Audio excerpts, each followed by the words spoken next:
Olá, pessoal, sejam muito bem-vindos ao programa Conte a Sua História.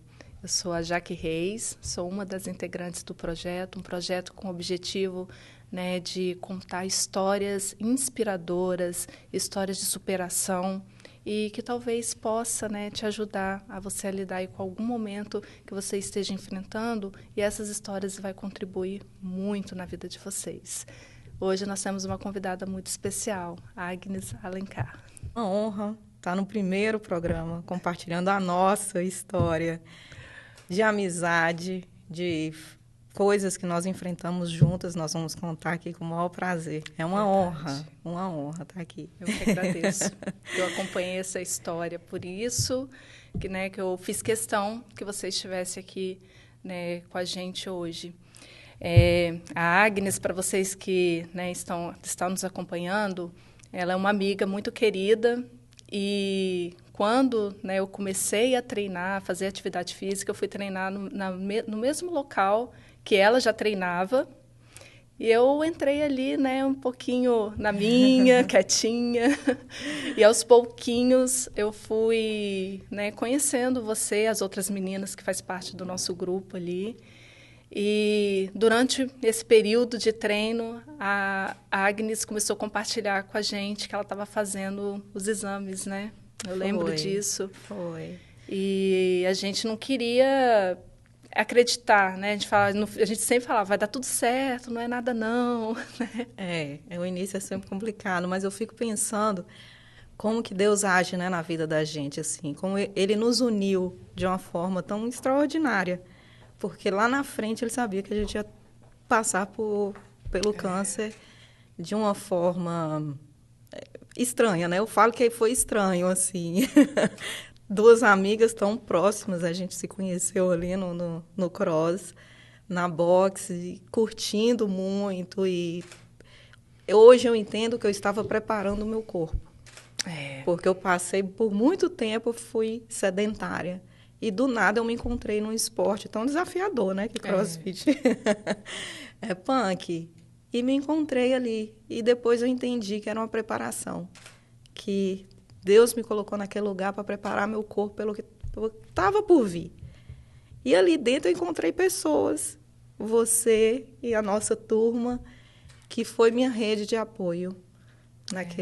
Quando eu descobri que, na realidade, foram os primeiros a ficar sabendo o diagnóstico, né? Minha família ficou sabendo quase 3 meses depois. Você não sabia, né? Não sabia, olha, eu não sabia. Eu demorei a falar para eles por conta do histórico. Peraí que caiu aqui. O nosso histórico... O nosso não, o meu, né, no caso. O meu histórico de câncer você tem na histórico família. De família, né, que você compartilhou. Tem vários casos, né? A minha mãe, ela teve câncer de mama com 38 anos.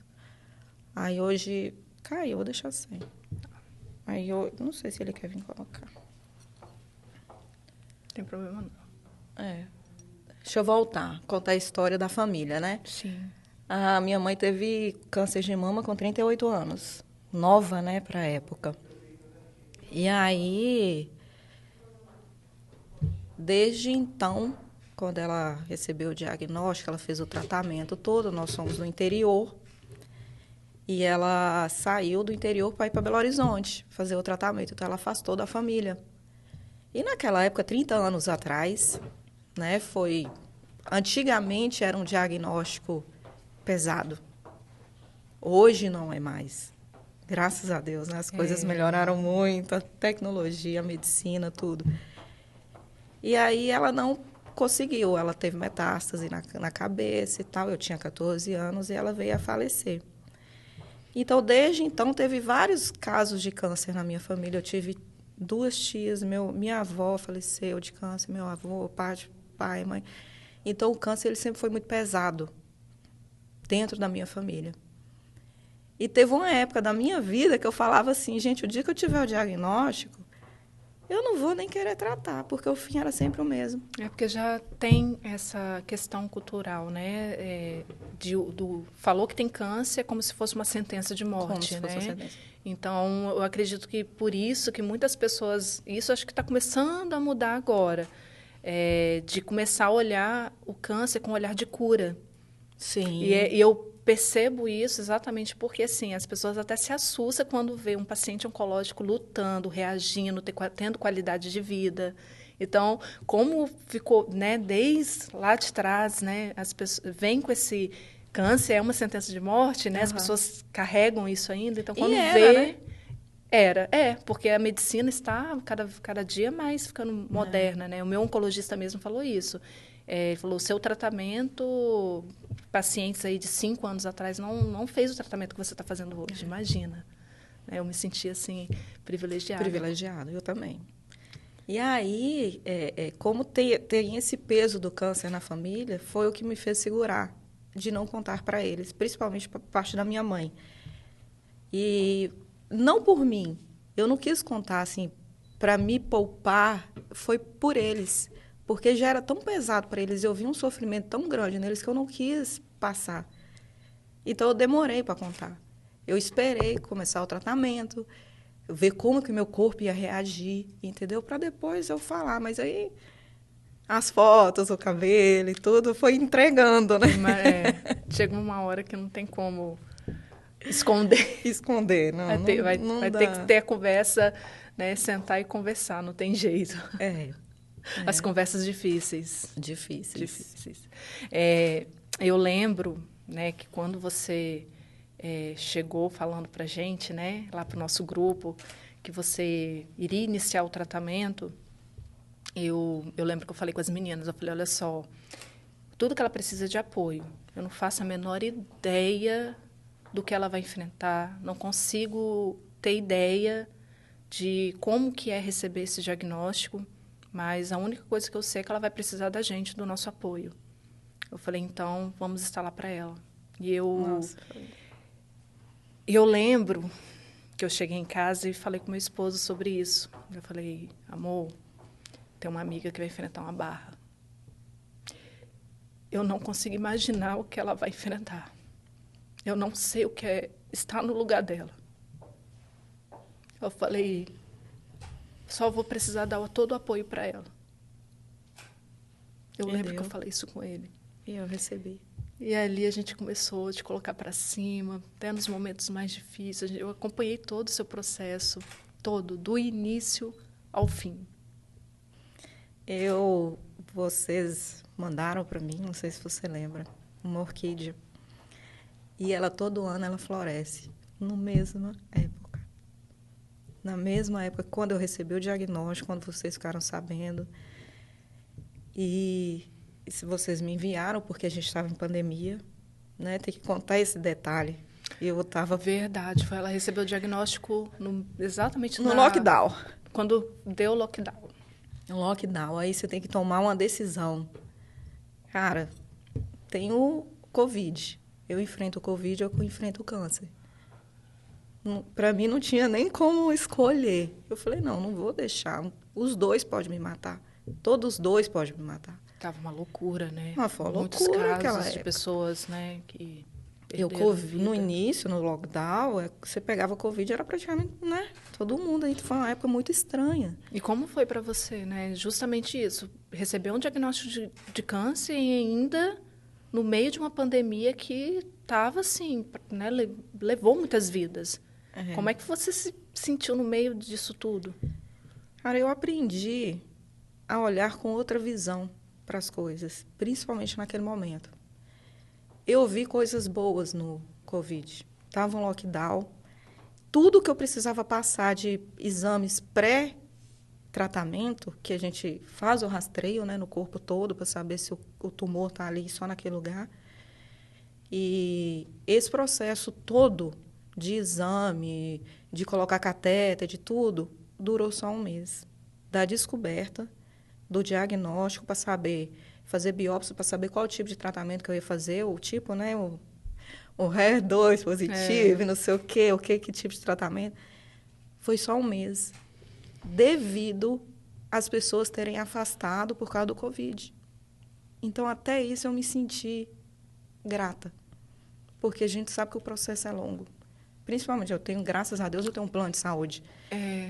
Mas tem quem não tem. É exatamente essa gratidão, né, que eu também tenho no meu coração. Eu sei que cada história é diferente, né, são muitas histórias e eu sou grata a Deus pela minha história, né? Então, assim, por tudo ter acontecido de uma forma, né, que eu consegui ter acesso rápido ao tratamento, ainda mais pelo tipo de câncer, né, pelo tipo do tumor, um tumor agressivo. Então, é por isso que eu tenho um respeito muito grande por cada história. E nós estamos aqui, né, justamente para poder a gente entender que como cada história é diferente, como funciona, né, como impacta na vida das pessoas de forma diferente, mas mesmo assim a gente ainda tem essa opção de usar a dor como combustível e continuar escrevendo a nossa história.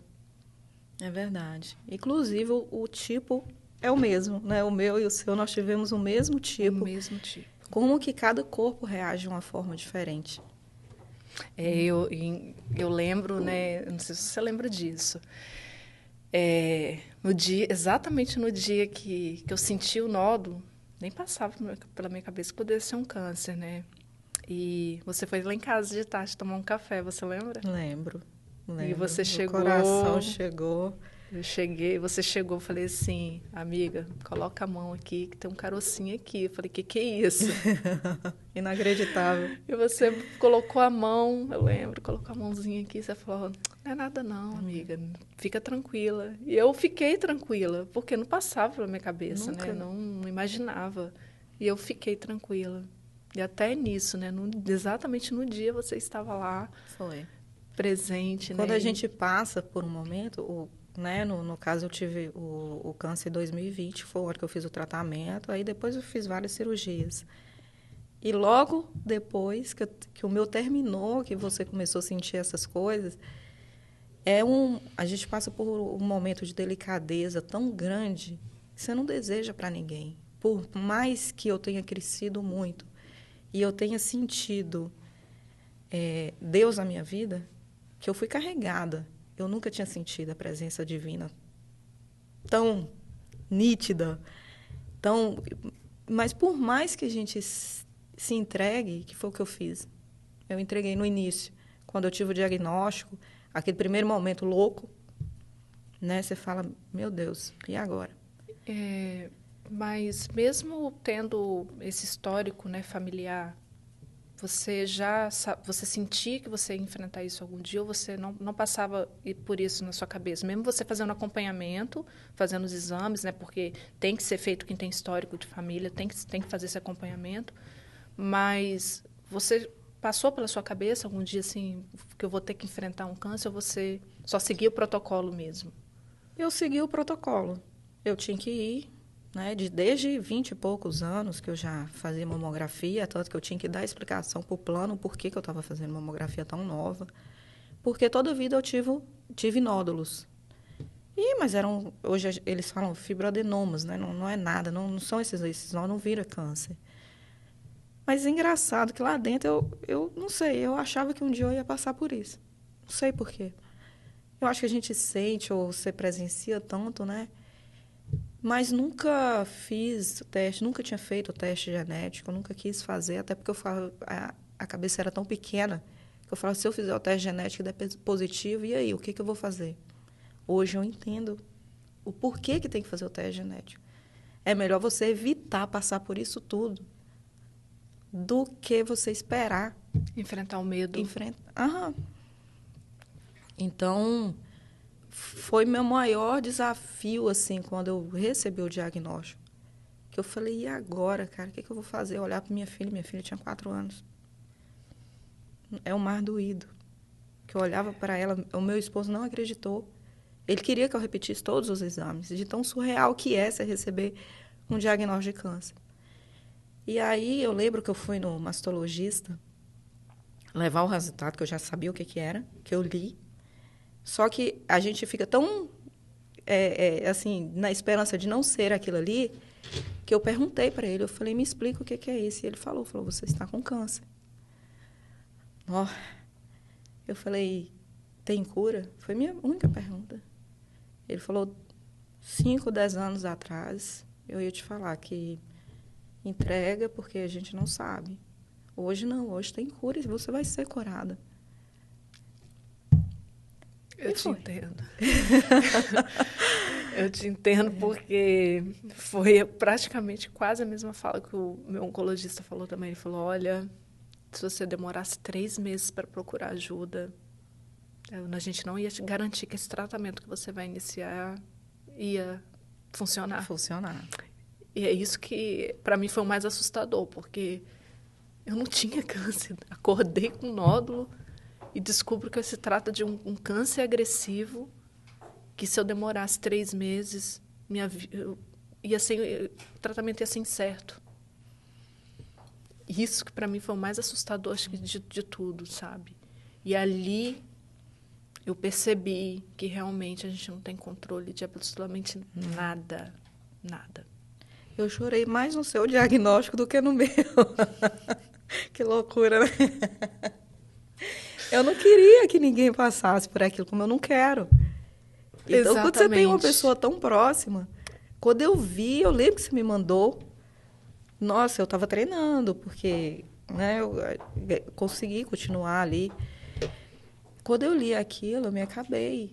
Eu falei, engraçado, como que quando é com o outro, aí foi o momento que eu entendi a minha família. No seu diagnóstico, eu entendi a posição da minha família. Você não sabe. A gente não sabe o que vai acontecer. Então, dói. Dói. Mas é uma dor, né, amiga, que eu aprendi tanto, eu cresci tanto. Eu virei tão mais humana que eu sinto gratidão. Hoje eu entendo o porquê que eu tinha que passar por isso tudo. Entendeu?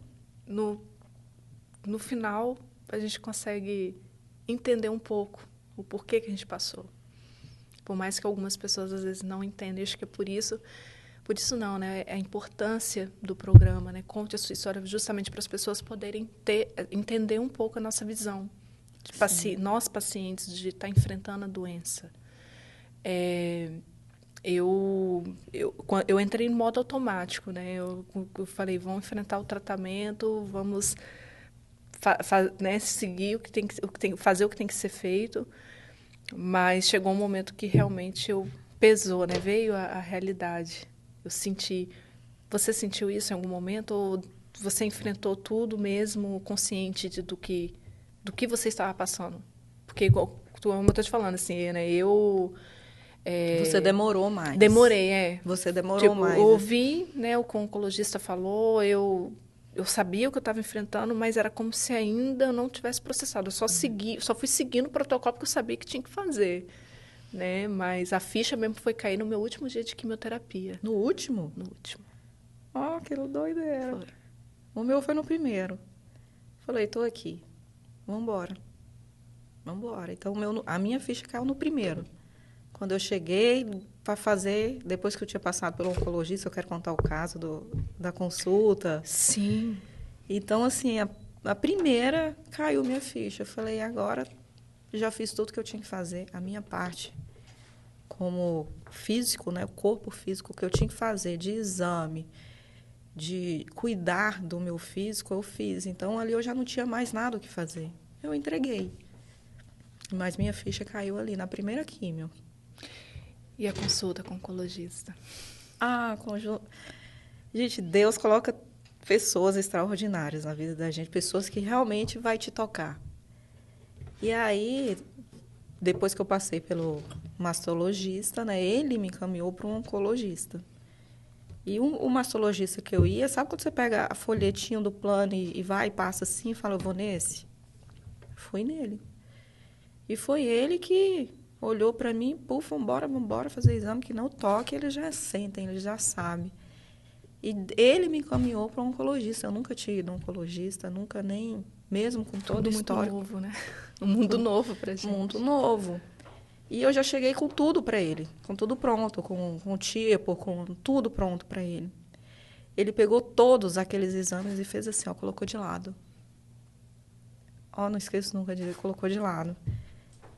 Sentou na minha frente e falou assim, agora nós vamos conversar. Eu esperava termos técnicos do tratamento, nome de remédio, de não sei o quê, como que ia ser. Ele virou para mim e falou assim, quem é você no mundo? O que você faz pelo... Ao vivo, gente. O telefone tocando ao vivo. Deve ser o povo querendo saber se está passando ao vivo.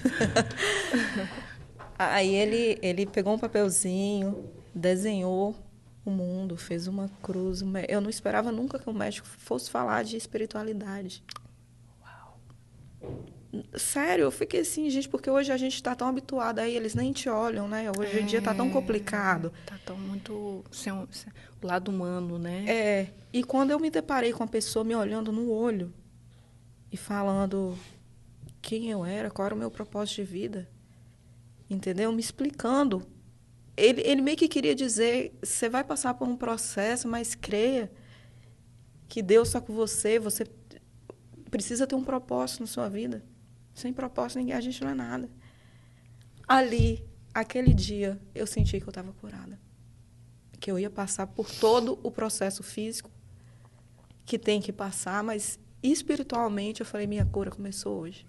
Isso que você está falando me lembrou também que meu oncologista fez algo parecido, inclusive foi ali que eu decidi que eu queria me tornar terapeuta. Porque quando eu levei os meus exames, foi a mesma coisa, ele colocou de lado, ele falou, olha, não vou ver nada dos seus exames agora. Ele falou assim, eu quero saber da sua história. Ah, que lindo. Quem é você? O que aconteceu com você? E foi ali que eu vi que eu ia ter que abrir minha caixinha de Pandora. Ali eu vi que eu ia ter que olhar para lugares que eu estava há muito tempo fugindo e não queria mexer. E eu perguntei para ele, eu falei, doutor, por que você está perguntando isso? Ele falou, porque é necessário. Você vai precisar olhar para esse lugar daqui para frente. Se você quiser chegar na sua cura, você vai ter que olhar para esse lugar. E aí foi o mais difícil para mim, porque imagina, você ter que fazer um tratamento e ainda ter que olhar para a sua saúde mental. Olhar para dentro de mim e começar a ter, me confrontar, ter as conversas difíceis. Que eu passei a vida inteira, nesses 35 anos, fugindo. E num momento tão delicado de fragilidade. Duas dores. Né? Você tem que lidar com a dor física do tratamento, porque o tratamento é puxado, o tratamento tira tudo de você, você fica careca, você fica te muda completamente. E ainda por cima você tem que enfrentar aquela dor que está guardada lá, que você sabe que está conectado. Então, essa conversa também foi muito importante também para mim. Sim. Porque quando eu comecei a olhar para esse lugar e comecei a alcançar a cura também, esse nível de cura, não só a cura da doença, mas essa cura da alma, da mente, eu falei, caramba, eu preciso levar isso para outras pessoas também. E se tornou hoje o meu trabalho. Ai, que lindo. Ao propósito na vida. O propósito. Às vezes a gente não alcança o servir. Às vezes precisa da dor para a gente entender nosso propósito e chegar nele. Então, assim, contando a nossa história, e para quem está ouvindo, eu acho que quando você recebe esse diagnóstico, não é um diagnóstico só físico. Ele é espiritual, ele é mental. Então, para passar por um processo desse, você precisa estar bem, né? Você precisa resolver suas questões. E, às vezes, sozinho é difícil. Então, assim, eu não consigo falar do câncer sem falar de família. Era a próxima pergunta que eu ia fazer, né? Como é que foi a família? Não tem como separar os dois. Então, junto com a palavra câncer, para mim vem amor, vem família, vem Deus, vem gratidão, vem tudo. Porque sem eles, sem isso tudo, talvez eu não teria vencido, eu sozinho não teria vencido. Entendeu? Meu esposo, nossa, coitado. Ele, assim, eu fui mais apoio dele do que, né? A minha família ficou muito abalada, minha irmã ficou muito abalada, porque nós perdemos uma mãe. É só eu e ela, assim, mulher, né? Nós somos em 4, 2 homens e 2 mulheres. E eu sou muito o suporte, nós somos uma da outra. E ela ficou muito abalada. Ela morou comigo 1 ano, do jeito dela. Hoje eu entendo o jeito dela, com o seu diagnóstico. Oh, Senhor. Ai. Então, ela, assim, foi o que a pandemia também proporcionou, todos dentro de casa comigo. Né? Meu marido, ele continuou trabalhando, ele ia, mas ficava mais de home office. Ele me acompanhou em todas as químios. Meu filho, eu tenho, né, um filhote aí de 27 anos, e ele foi muito meu suporte. Dele olhar para mim, ele olhou para mim e falou: mãe, você é a mulher mais forte que eu conheço. Eu acho que eu não precisava de mais nada, eu precisava escutar aquilo. Ele deitava no meu colo, um homem barbudo. Então, assim, foi tanto amor que eu recebi que foi leve. Meu tratamento foi leve, entendeu? Eu tive poucas, você lembra, eu tive pouquíssima reação. Lógico, o cabelo cai, é inevitável. Sim. Tem a fase de adaptação, de aceitação disso. Isso. Mas eu continuei treinando. Você lembra, eu treinava em casa, com muita... A gente sabe que é um esforço muito grande você conseguir treinar durante um tratamento de quimioterapia. Eu lembro que no dia da quimio eu chegava em casa, dava um tempo, no final do dia eu ia pular a corda. A vontade é muito grande. Aí fazia, vamos embora. Na dor, né, vem essa força. Vem, e minha família ali comigo o tempo todo e o ambiente sempre alegre. Sabe, minha irmã é doida assim na cabeça, então ela colocava música, fazia churrasco no dia que eu fazia químio. Eu falei assim, que loucura é essa? Vamos ficar alegres. Já foi vamos comemorar. Ela comemorava mais do que eu. Cada quimioterapia ela comemorava.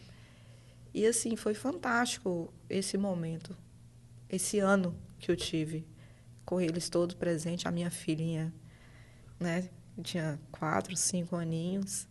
Você também tem a Elisa. A Elisa. E a gente faz de tudo para proteger. Então, tudo que eu pude fazer para ela não absorver, eu fiz. Eu te entendo. Quando foi exatamente quando eu recebi o diagnóstico, a primeira coisa foi minha filha. Os filhos, né? A gente já passa aquele filme na cabeça de como vai ser, de como isso irá afetá-los, e a gente começa a vir aquele, né, o mecanismo de defesa para a gente começar a poupá-los da melhor forma possível. Mas é incrível como que eles também são fortes, né? E como que eles são inteligentes, né? Assim, consegue assimilar. E isso foi muito interessante, né? Porque, assim, como a Elisa também te viu, né? Viu todo o seu processo, quando eu passei pela situação, ela associou a titia. Ai, tá vendo? Inclusive, né, que você já estava com seu cabelo grande, então ela falou: mamãe, vai passar, né? Seu cabelo vai ficar grande igual da tia. Então, assim, por isso que eu sou grata a Deus, assim, porque até isso foi bom para ela. Ela conseguiu já entender que, né, a mamãe ia passar por um momento difícil, mas que no final ia ficar bem. Ia dar tudo certo. Ia dar tudo certo. Deu tudo certo. Então, assim, são coisas, né, que a gente vai, com o tempo, a gente vai compreendendo, vai fazendo sentido. Agnes, e depois, né, que você ainda está cumprindo o protocolo, né, médico, Isso. tomando a medicação, mas como é que foi esse período aí que você finalizou, vamos dizer assim, a parte mais puxada, né, que é a químio, a cirurgia, quando você se viu assim, tendo que reagir novamente para voltar ao mundo do trabalho, voltar à sua rotina, né? Como é que foi esse processo? Como é que você lidou com essa situação? Eu confesso, assim, que foi o período mais difícil de tudo. Incrível que pareça. Você, como terapeuta, você deve saber explicar. Mas eu fiquei muito perdida. Porque veio aquele processo todo, aquele ano ali, né, de tratamento, você recebe muita atenção, você recebe muito amor em todos os lugares. Exatamente. Em todos os lugares, é na clínica. Um acolhimento, né? Um Vem de todos os acolhimento lugares. que eu fiquei até muito impressionada, entendeu? Como que a gente recebe muito amor. Aí veio o processo da mastectomia. Durante esse tratamento, eu fiz o exame genético, constatou que eu tenho uma mutação genética. Inclusive, você fez a cirurgia completa, né? É bilateral, que eles falam, né? Retirada retirei as duas, dos ovários. Retirei as duas mamas, retirei o ovário, porque a tendência de ter uma recidiva no ovário é grande. Então, já tira. Por mim, aquilo, tudo bem, eu já tenho 2 filhos, já estava com mais de 40 anos. Não... Mas veio a menopausa, né? A linda menopausa. Mas aí, depois das cirurgias, veio a reconstrução. Já fiz a reconstrução 2, 3 vezes, né? Mas quando acabou esse processo mais pesado, que o médico virou e falou, Agnes, tudo ok. A partir de agora, você vem de 6 em 6 meses e vai viver a sua vida. Eu falei... E se viver como a sua assim? vida... Com minha nova vida, né? Que a gente tem uma nova vida depois... Existe a Agnes, a Jaque antes e depois. E eu falei, como assim? Ele assim, acabou. Remedinho todo dia para poder, né? Que nós vamos tomar em 5 anos e tal. Vida que segue. Tudo que você fazia, vida normal, volta a trabalhar. Isso porque de vez em quando ainda... Mas eu me senti perdida. Eu não sabia por onde começar, o que fazer. Eu fiquei muito perdida. Você teve essa... Comum, e na verdade esse sentimento de se sentir perdida, eu identifiquei foi num grupo de mulheres com câncer, né, da clínica onde eu faço tratamento. A gente teve um café com essas pacientes, né, com mulheres enfrentando vários tipos de câncer. E lá eu vi, né, eu sou muito de observar quando eu chego num lugar, principalmente quando, né, não conheço ninguém. E ali eu fiquei observando, né? Tinha um grupo, a fala, e eu observei 3 perfis, né? Tinha o perfil das pacientes que estavam iniciando o tratamento e estava tentando compreender, que era o meu caso, né? Na época, eu estava iniciando a quimioterapia, e eu ainda estava tentando, que eu te falei, né? Assimilar tudo isso, eu tentar entender. E eu vi um outro grupo, outras mulheres, nessa fase, onde tinha terminado, né, o pós-tratamento, e muitos baques, né, algumas perderam, né, os companheiros deixaram elas, né, não aguentou e abandonou. Não sei nem que nome dá para uma situação dessa que é muito complicada. Enfim, sofreram várias, né, perderam emprego. Então eu vi assim muitas perdas dessas mulheres e o único acolhimento que elas tinham era da equipe médica, dos enfermeiros, dos médicos ali. E quando elas viram, né, a sensação que eu vi, assim, da forma como elas estavam falando, era, tipo, mais uma perda. Mais uma perda. E aí elas estavam, assim, perdidas. Eu vi isso, assim, na forma como elas estavam falando, o semblante delas, tipo, o que eu vou fazer na minha vida agora? O que vai ser de mim agora? Porque tudo volta ao normal, né, assim... A família... Acabou a pandemia, acabou, né? Assim, as pessoas voltaram a trabalhar. Então, minha filha voltou para a escola, meu marido voltou a trabalhar, meu filho estava terminando faculdade. E eu me vi sozinha. Esse me ver sozinha, eu fiquei realmente perdida. Eu falei, gente, e agora? O que eu vou fazer? Como que vai ser minha vida? É uma pergunta que eu sempre fiz para Deus. O que tu queres de mim? E foi uma época que eu fiz muito essa pergunta. Falei, Senhor, você me curou. Hoje eu falo que eu estou curada para a medicina só depois dos 5, né? Mas estamos. Amém. Aí eu falava, o que tu queres de mim? E essa pergunta, é lógico que não é uma resposta nítida, né? Que a gente tem. Então eu demorei sim um tempo para me sintonizar, para voltar à minha rotina, para entender a minha função. Né? Inclusive, na época, eu tinha pensado, né? Eu queria fazer trabalho voluntário no hospital oncológico. Eu desisti com o seu diagnóstico. Eu falei, não tenho estrutura para isso, me perdoa, não tenho estrutura, porque você sente a dor do próximo. E você sentir a dor do outro e conseguir controlar é muito difícil, entendeu? É empatia, né? Você sente... E ali eu meio que falei, eu acho que não é para mim. E aí, desse grupo, né, dessas mulheres que eu fui, aí teve, que foi o que mais me impactou. Eu falei, uau, eu quero ter a garra dessas mulheres, as pacientes com metástase. Nossa, que receberam praticamente, você vai viver tantos meses. E as mulheres já estavam vivendo 5, 6, 8 anos, olha. cheia de vida, vivendo lindamente. Quando eu vi, inclusive eu quero convidá-la, vou entrar em contato com ela, vou trazer ela aqui. Fantástica, ela chegou toda maravilhosa, começou a contar a história dela, tinha feito não sei quantas cirurgias, eu olhei para aquela mulher, eu falei, caramba, eu quero essa força, eu quero passar por isso igual ela. E a gente tem contato até hoje, por isso que eu vou fazer o convite para ela vir aqui contar a história dela também. A Beth. Legal.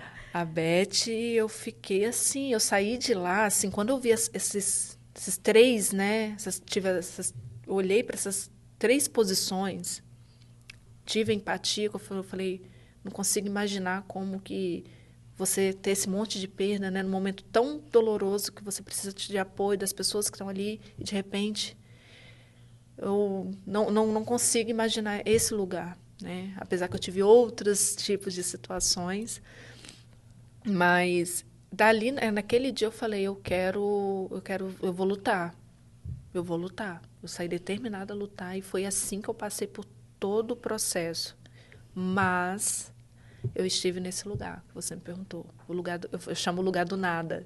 Do nada. Do nada. Gostei do termo. É do lugar nada do mesmo. É porque é o lugar, quando você está nesse lugar, a pessoa que chega nesse lugar, é o lugar que, ou ela é da dor, a dor está muito forte, muito intensa. Então, ou ela pega essa dor e usa isso para impulsionar e reagir, ou ela vai deixar a dor afundar. Entendi. E foi aí que eu falei, vou usar a dor para viver. Para viver. É o que eu tenho feito até hoje. E para ajudar. Para ajudar. Então, por isso que as pessoas, né, chegam, como você está forte, como você passou por tudo isso. Inclusive, eu acredito que você também deve escutar muito isso. Sim, sim. Mas é isso. É você pegar o que você tem, é a sua história, não tem como mudar. Mas tem como, sim, você pegar toda essa bagagem e falar, não, a partir de agora eu vou viver dessa forma. Eu vou escrever uma nova história. A nossa vida é um livro. Ela tem uma introdução, meio e fim. Só que no meio dessa história vai acontecendo essas loucuras que ou você consegue lidar com essas aventuras e continua escrevendo a sua história, ou você deixa ela te parar. E aí fica essas páginas em brancos. É isso. Fico feliz que você conseguiu, quando você estava no seu lugar do nada. Do nada. Me achei. Você conseguiu entender isso e está aí escrevendo a sua história nessas páginas. Uma nova história. Uma nova história. Eu falo que ainda bem que foi no meio, né? Eu falo, não, estou na metade da minha vida ainda, não vai ser agora, não. Ainda tem muita coisa para viver.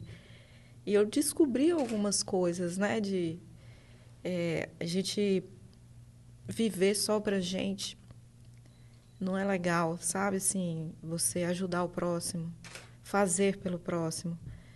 Então, isso tudo foi no nada aí que eu entendi. Entendeu? Eu falei, não adianta eu viver só pra mim, o que eu tô fazendo pelo outro. É quando você começa a pensar o que você pode fazer para ajudar o outro. Estar aqui nesse momento. Você sabe, eu tenho dificuldade de falar do câncer. Parece que não, mas eu tenho. Eu sei. E assim, você pegou isso e está usando na sua vida. Eu tento colocar uma pedra, entre aspas, né? Mas, assim, porque a minha profissão não tem nada a ver, né? Eu sou designer de exteriores e tal, não tem nada a ver.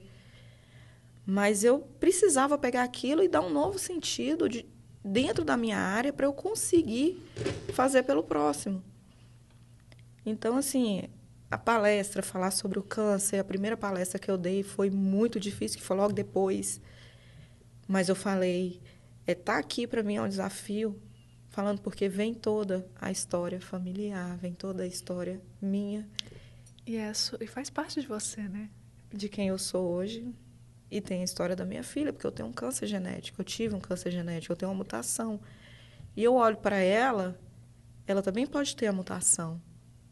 Então, eu tenho que estar aqui por ela também, entendeu? Pelo meu filho, pelas outras pessoas que olharam para mim e me viram como um exemplo. Então, isso é muito bom. Pessoas na internet, no Instagram, você sabe, hoje você está vivendo isso. Fala, cara, você é exemplo, você passou, você venceu. Eu preciso disso também. Então, quando você olha para uma pessoa, eu fiz isso. Eu fui atrás de pessoas que tinham passado. Porque você vê uma pessoa passando e viva, vivendo, você fala, eu também posso. Ela foi, eu também consigo. Exatamente. Eu tenho, né, algumas seguidoras, inclusive também clientes, né, que estão fazendo acompanhamento comigo, que elas me falaram isso. Ela falou, é muito bom encontrar alguém que está vivendo, que passou pelo que a gente está passando. É tão bom conversar com alguém que sente o que a gente está sentindo, o processo do tratamento, e entende também as nossas emoções, o que a gente está, os sentimentos. E por isso que eu também tomei essa decisão do servir, né, de dar esse acolhimento, de mostrar que é possível, né, a gente, mesmo sendo doloroso, mesmo a gente tendo que enfrentar tantas situações desafiadoras, mas é possível continuar. Com certeza. Né? E você falou algo aí muito lindo, né? Para as nossas filhas, né? A gente tem nossas filhas na mesma idade, principalmente para elas. Eu, pelo menos, eu vejo isso na Elisa, assim, como ela é forte, como ela é destemida, né? Ela encara qualquer situação, por mais difícil que seja, da idade dela, os desafios da idade dela, né? E dela ter essa maturidade de pedir ajuda, de chegar e pedir ajuda, e tudo isso reflexo justamente do que ela viu da mãe, do pai. Sim. Né? Porque eu precisei trabalhar esse lugar também, de saber pedir ajuda, da humildade. Eu sou apaixonada por esse lugar. A humildade. Sabe, de você entender que você precisa de ajuda. De ajuda. E é um momento igual assim, a gente, né, a gente não tem muita rede de apoio em relação a filhos e continuar trabalhando com filho. A gente veio até conversando sobre isso. E aí entra a humildade. Eu lembro que a primeira vez que eu deixei minha filha sair sem mim foi com você. Eu lembro. Eu estava no meio do tratamento e eu precisava daquele momento de você pedir ajuda a um vizinho. Às vezes você acha, vou incomodar. Não preciso. Isso, gente, chega num momento que não tem jeito, você precisa pedir. Fala, eu preciso de ajuda, não estou bem. E isso faz parte do processo do crescimento, da autoaceitação. Então, isso tudo eu aprendi muito. Mas você sabe um dia que eu fiquei muito feliz? Que para mim foi o dia que você voltou a treinar. O primeiro dia que eu estava lá, que na hora que eu te vi entrando, foi muito bom. Foi muito bom. Eu falei, olha, nós duas aqui, nós três, que tem mais uma lá, né? Tem depois a Suzana, que também... Em breve a Suzana estará aqui também, gente. Inclusive, ela é enfermeira, né? Ela tem, além dela ser uma paciente, né, oncológica, enfrentou tudo isso, ela também vivencia, né, toda essa situação ali dentro do hospital. Então, acho que vai ser muito legal.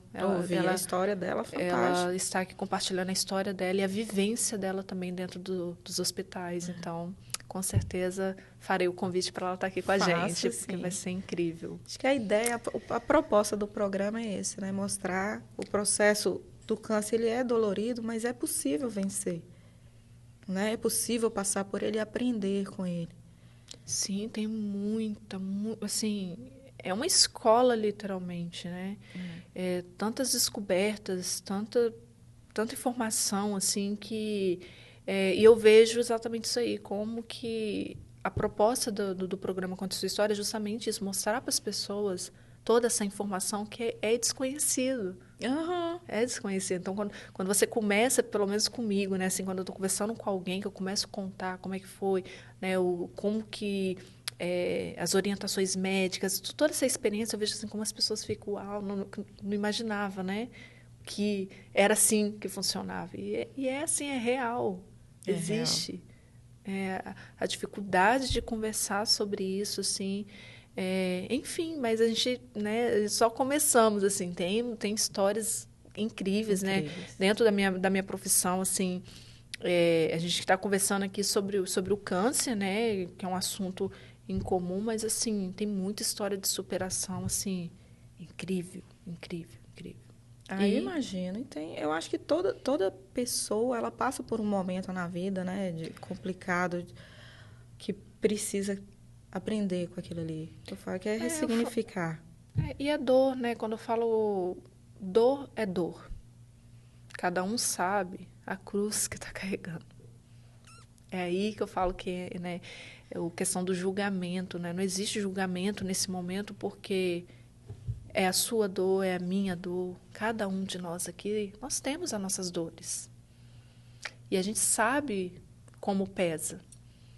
Então, a gente não pode julgar. O que a gente tem que fazer é o quê? Olhar para esse lugar e ter empatia, né? O servir com a nossa história, de mostrar, ei, calma, vai dar certo. É isso. Essa palavra empatia, ela é muito importante, ela é muito séria. Que as pessoas ficam muito sem saber o que fazer, como lidar com a pessoa, um amigo que está com câncer, um parente e tal. Aí tem pessoas que afastam. Teve gente que afastou e eu super compreendi, não sabia lidar comigo naquela situação. Então, a empatia, às vezes, é só você estar ali. Você chegar, você dar um abraço, né? Você mostrar, precisar, sei lá, preciso de alguém para ficar com minha filha. É uma empatia, você sentir a dor do próximo e ver o que você pode fazer por ele. Não são palavras bonitas. Eu sou uma pessoa que eu não sou boa de palavras, eu sei que eu não sou. Eu não sou de chegar e falar palavras bonitas, confortantes, entendeu? Mas eu tô ali, entendeu? A presença. Tô ali presente porque der e vier. Então, às vezes, é isso. A pessoa ela precisa só disso. De um amor, de um carinho, de um afeto, entendeu? De vamos tomar um café. Exatamente. E é muito interessante isso que você falou, porque eu mesmo recebia, né? Às vezes, meu grupo de apoio, né? E mandava mensagem, eu não sei o que falar, não sei o que fazer, mas só quero te dizer que eu tô aqui, tá? Tô orando por você. É isso aí. E eu falava, eu só preciso disso, não se preocupa. Sabe, o tempo que você tirou só de escrever uma mensagem, que foi a forma que você encontrou de dizer que está pensando em mim, que está orando por mim, isso já é muito gratificante. Então, é isso, a gente não precisa de muito, só precisa de ser quem é, né? Sem medo, sem precisar fazer coisas grandiosas. E já é suficiente para nós, né, que enfrentamos tudo isso. E também, como você falou, quando a gente encontra uma outra pessoa, porque pode acontecer em qualquer lugar. Não é só na família, pode ser um colega de trabalho, pode ser na escola, na faculdade, pode ser em qualquer lugar. E aí você ter essa empatia de poder, né, estar ali, foi muito interessante, né, que assim que eu no local de trabalho do meu esposo, né, a equipe, né, os colegas ali de trabalho ficaram, né, tiveram, como você falou, não tem como esconder, né, todo mundo teve conhecimento ali que eu estava enfrentando esse momento tão delicado na minha vida, mas como que eles deram um apoio, como eles, assim, abraçaram a situação como se fosse alguém da família deles. Isso me impactou muito, né? Meu esposo chegava lá, fulano mandou um abraço, né? Colega, sempre assim falava, fulano me abordou hoje, falou isso, falou, né? Tá orando por você. Eu achei isso incrível, sabe? Porque igual você falou, são pequenos gestos que muito importante para a gente dar essa força para a gente.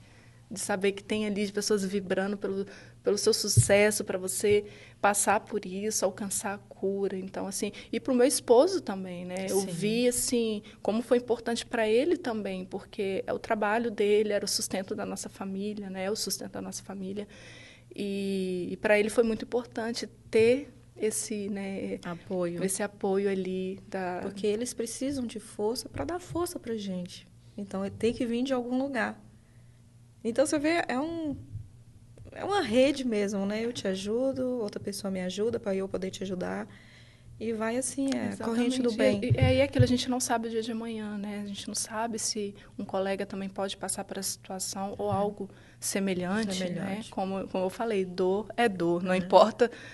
E a gente ter consciência disso, e isso foi algo que me despertou muito também, porque eu passei a valorizar mais os momentos bons, Com ter certeza. as memórias afetivas, sabe? Assim, quando eu falo momentos bons, não é aquela viagem mais cara, não é? São todos os momentos. Pode ser sim uma viagem, né? Bacana, mas eu falo que tudo para mim passou a ter mais cor, passou a ter mais sabor, passou a ter mais. Então eu valorizo muito esses momentos. Muito. Eu comecei a fazer tudo que eu tinha vontade. Você fez isso também? Sim. Tudo. Eu falei que eu tinha vontade de pular de paraquedas. Não pulei ainda não, mas eu falei, agora eu vou fazer tudo que eu tenho vontade, porque a gente espera tanto. Desperta. Mas é isso que é legal, assim. Mas o mais interessante também foi isso, a realidade. Porque isso me veio à consciência. Epa, peraí, tem momentos bons? Tem. Mas também vai ter os momentos desafiadores. E quando você passa para fazer essa autoanálise, né, da sua história, da sua vida, aí você começa a ver tudo que você superou. E foi isso, por isso que eu te falei, quando eu abri minha caixinha, eu comecei a olhar, eu comecei a lembrar de todos os livramentos, os acidentes, coisas assim que Deus me livrou. Uhum. E eu falei, poxa, o câncer foi algo que eu nunca imaginei, foi o mais punk mesmo. Mas foi mais uma das superações. E às vezes a gente esquece disso, né? Às vezes a gente vai vivendo a vida ali e esquece o que passou e vive também, às vezes entra, né, nesse modo de querer só achar que a vida não tem problema e tem. Aí, às vezes, é o que acontece. Vem a pancada e, às vezes, a pessoa não tem essa maturidade, não tem isso bem trabalhado. E aí, não aguenta enfrentar. Né? Desmorona mesmo. Então, a importância da gente ter esse autoconhecimento, da gente ter... saber aproveitar os momentos bons, mas também nos preparar quando a vida colocar alguma coisa, porque ela vai colocar. É impossível, seria irresponsável, né, eu falar aqui que qualquer pessoa, qualquer pessoa, né? Quem está aqui nos assistindo, eu tenho certeza que se você for olhar para sua vida, para sua história, ou se você não passou, provavelmente você está passando. E aí acho que é isso que a gente tem que olhar, enxergar. Poxa, eu superei, eu venci.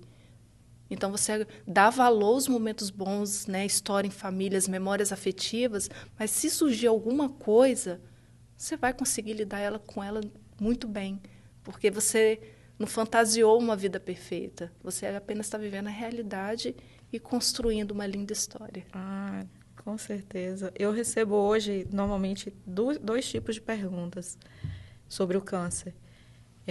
O que eu faço, o que eu vou fazer para poder passar por isso?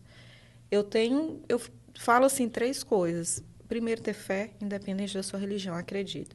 Se você não acreditar na sua cura, você não vai ser curado nunca. Exatamente. Tem que acreditar em algo. Tem que acreditar.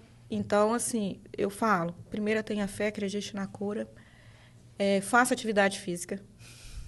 Atividade física foi meu maior aliado. Até hoje, Até hoje foi meu maior aliado, a atividade física. E não desista. Se você tiver esses 3, você vai passar, você vai vencer. Não só do câncer, de tudo da vida, todos os desafios da vida. Para mim, os 3 conselhos é esse. Foi lindo. Obrigada por ter compartilhado. Estou, assim, grata e tinha detalhes que eu não sabia. Mesmo a gente, mesmo sendo amigos, tinha detalhes aqui que eu não sabia, né? E foi muito bom ter esse momento aqui com você. Gratidão.